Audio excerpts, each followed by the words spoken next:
होळी पौर्णिमेनिमित्त आयोजित करण्यात आलेल्या द्राक्ष महोत्सवात हजारो हिरव्या द्राक्षांनी पुण्यातील दगडूशेठ गणपती मंदिरातील गाभारा आणि सभामंडप सजला होता।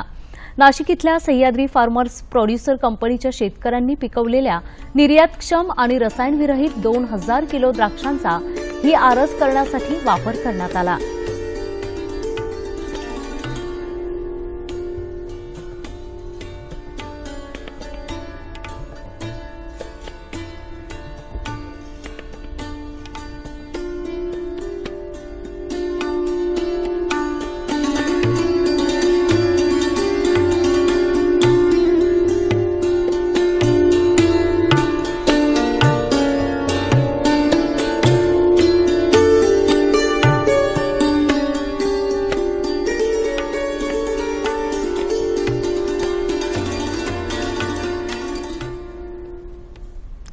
ही द्राक्ष नंतर भाविक, अनाथाश्रम, वृद्धाश्रम तसंच ससून रुग्णालयात प्रसाद म्हणून दिली जाणार आहेत।